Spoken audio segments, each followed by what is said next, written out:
finally, as promised, a special comment on the presidential campaign of the junior senator from New York. By way of necessary preface, President and Senator Clinton and the senator's mother and the senator's brother were of immeasurable support to me at the moments when these very commentaries were the focus of the most surprise, the most uncertainty, and the most anger. My gratitude to them is abiding. Also, I am not here endorsing Senator Obama's nomination or suggesting it is inevitable. Thus, I have fought with myself over whether or not to say anything. Events insist. Senator, as it has reached its apex in their tone-deaf, arrogant, and insensitive reaction to the remarks of Geraldine Ferraro, your own advisors are slowly killing your chances to become president. Senator, their words and your own are now slowly killing the chances for any Democrat to become president. In your tepid response to this Ferraro disaster, you may sincerely think you are disenthrowing an enchanted media and righting an unfair advance bestowed on Senator Obama.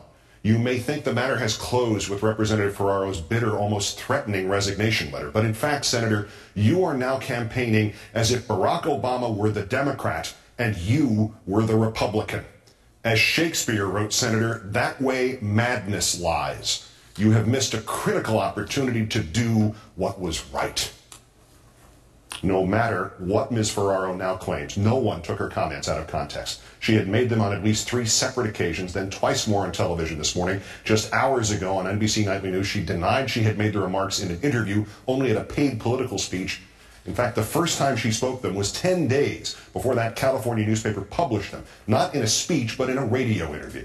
On February 26th, quoting, "If Barack Obama were a white man, would we be talking about this as a potential real problem for Hillary? If he were a woman of any color, would he be in this position that he's in? Absolutely not." The content was inescapable. 2 minutes earlier, a member of Senator Clinton's Finance Committee, one of her hill raisers, had bemoaned the change in allegiance by Superdelegate John Lewis from Clinton to Obama, and also the endorsement of Obama by Senator Dodd. "I look at these guys doing it," she had said, "and I have to tell you, it's the guys sticking together." A minute after the color remark, she was describing herself as having been chosen for the 1984 Democratic ticket purely as a woman politician, purely to make history.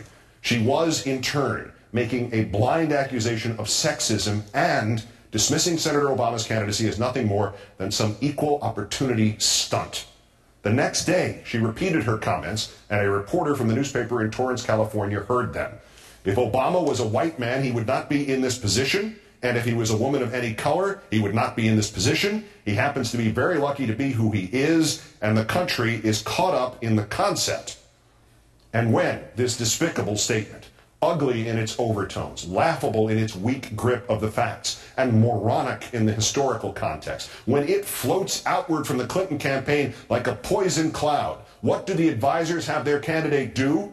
Do they have Senator Clinton herself compare the remark to Al Campanis talking on Nightline on Jackie Robinson Day about how blacks lack the necessities to become baseball executives, while she points out that Barack Obama has not gotten his 1,600 delegates as part of some kind of affirmative action plan? Do they have Senator Clinton note that her own brief period in elected office is as irrelevant to the issue of judgment as is Senator Obama's, while she points out that FDR had served only 6 years as a governor and state senator before he became president, or that Teddy Roosevelt had 4.5 years before the White House, or that Woodrow Wilson had 2 years and 6 weeks, or Richard Nixon 14 and Calvin Coolidge 25? Do these advisors have Senator Clinton invoke Samantha Power, gone by sunrise, after she used the word monster, and have Senator Clinton say, "This is how I police my campaign, and this is what I stand for," while she fires former Congresswoman Ferraro from any role in the campaign? No. Somebody tells her that simply disagreeing with, then rejecting the remarks is sufficient, and she should then call regrettable words that should make any Democrat wretch, and that she should then try to twist them, first into some pox on both your houses plea to stick to the issues, and then to let her campaign manager try to bend them beyond all recognition into Senator Obama's fault. And thus these advisors give Congresswoman Ferraro nearly a week in which to send Senator Clinton's campaign back into the vocabulary of David Duke. Anytime anybody does anything that in any way pulls this campaign down and says, let's address reality and the problems we're facing in this world, you're accused of being racist, so you have to shut up. Racism works in two different directions. I really think they're attacking me because I'm white. How's that? How's that? Apart from sounding exactly like Rush Limbaugh attacking the black football quarterback Donovan McNabb, apart from sounding exactly like what Ms. Ferraro said about another campaign nearly 20 years ago, quote, President Reagan suggested Tuesday that people don't ask Jesse Jackson tough questions because of his race. And former Representative Geraldine A. Ferraro said Wednesday that because of his, quote, radical views, quote, if Jesse Jackson were not black, he wouldn't be in the race. So apart from sounding like insidious racism that is at least 2 decades old, apart from rendering ridiculous Senator Clinton's shell game about choosing Obama as vice president, apart from this evening's resignation letter, I am stepping down from your finance committee so I can speak for myself and you can continue to speak for yourself about what is at stake in this campaign. The Obama campaign is attacking me to hurt you. Apart from all that, well, it sounds as if those advisors wanted their campaign to be associated with those words and the cheap, ignorant, vile racism that underlies every syllable of them. And that Geraldine Ferraro has just gone freelance. Senator Clinton, this is not a campaign strategy. This is a suicide pact. This week alone, your so-called strategists have declared that Senator Obama has not yet crossed some commander-in-chief threshold, but he might still be your choice to be vice president, even though a quarter of the previous 16 vice presidents have become commander-in-chief during the greatest kind of crisis this nation can face, a midterm succession. But you'd only pick him if he crosses that threshold by the time of the convention. But if he does cross that threshold by the time of the convention, he will only have done so sufficiently enough to become vice president, not president.